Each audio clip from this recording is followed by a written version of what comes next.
علی بھی اگلا سوال ہے، جس طرح صحیح مسلم کے حدیث کے تحت ظہر و عصر کو جمع کیا جا سکتا ہے اور مغرب و عشاء کو بھی، کیا اسی پر اجتہاد کرتے ہوئے دن یا رات میں 12 سنت موقدہ کو بھی ٹائم کی اویلیبلٹی کے مطابق اکٹھا پڑھنے والے کو بھی جنت محل ملے گا؟ جنت میں محل کیا ملے گا؟ بڑی دور کا جا کے اجتہاد کر دیا ہے۔ نمازیں جو جمع کرنے والی حدیث ہے وہ تو ٹھیک ہے، میرا یوٹیوب پہ کلپ ہے نمازوں کو جمع کرنا حرام، اس حوالے سے جتنے اعتراضات کیے جاتے ہیں میں نے کھول کے بیان کیے ہیں۔ صحیح مسلم میں اوپر تلے 10 احادیث ہیں، 1629 سے لے کے آنورڈ۔ ابن عباس کہتے ہیں نبی علیہ السلام نے بغیر خوف کے، بغیر بارش کے، مدینہ شریف میں یعنی بغیر سفر کے، مراد یہ ہے کہ تینوں مجبوریاں کوئی نہیں تھی۔ اس سے یہ بھی پتہ چلا کہ ان 3 مجبوریوں میں تو ویسے ہی نمازیں جمع ہو سکتی ہیں، بغیر خوف کے، بغیر بارش کے اور بغیر سفر کے۔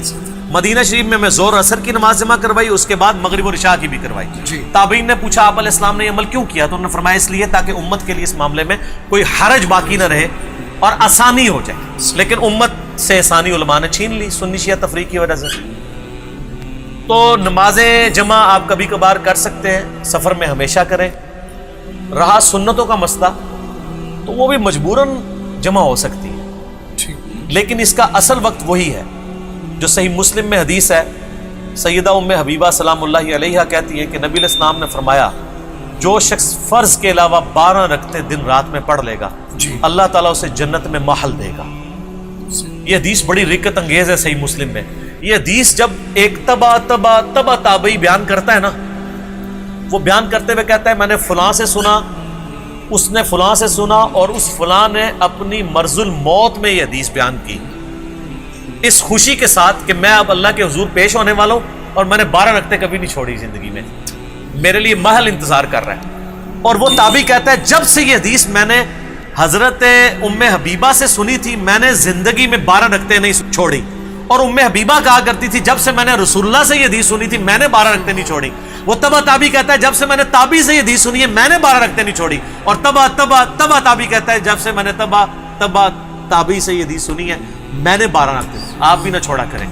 اور بخاری اور مسلم میں آتا ہے وہ 12 رکعتیں کون سی ہیں؟ اما عائشہ کہتی ہیں 4 ظہر سے پہلے، 2 ظہر کے بعد، 2 مغرب کے بعد، 2 عشاء کے بعد، 2 فجر سے پہلے، جسے سنت مؤکدہ ہم کہتے ہیں، تاکید کی گئی۔ البتہ جب کبھی چھوٹ جائے تو آپ پڑھ سکتے ہیں۔ صحیح بخاری میں حدیث ہے نبی صلی اللہ علیہ وآلہ وسلم نے ایک دفعہ عصر کے بعد 2 رکعتیں پڑھی، تو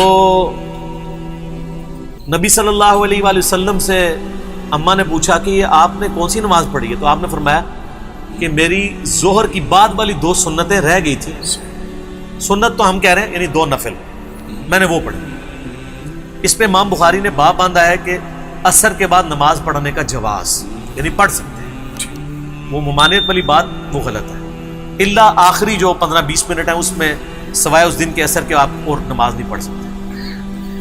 تو نبی علیہ السلام کی بھی جب ظہر کی 2 سنتیں چھوٹ گئی آپ نے عصر کے بعد پڑھی، اس سے یہ بات پتہ چل گئی کہ اگر کسی کی فجر کی 2 سنتیں رہ جاتی ہیں بہتر تو ہے فرض کے فوراً بعد پڑھ لے، اشراق کے وقت میں پڑھ لے، ظہر کے ساتھ پڑھ لے، تب بھی رہ گئی عشاء کے ساتھ پڑھ لے، دن رات میں 12 کی گنتی پوری کر لے، لیکن اس کو روٹین نہ بنائے کہ روزانہ رات کو سوتے وقت ہی 12 پڑھے، ایسے نہیں، اپنی اپنی جگہ پہ رکھے، جب کبھی سکپ ہو جائے تو رات کو سونے سے پہلے 12 کی گنتی پوری کریں۔ میرے ساتھ کبھی کبھار بشری تقاضے کے تحت ایسا ہو جائے تو میں رات کو عشاء کے ساتھ سنت پوری کر لیتا ہوں، 12 رکعتیں یعنی پوری کر کے سوتے ہیں۔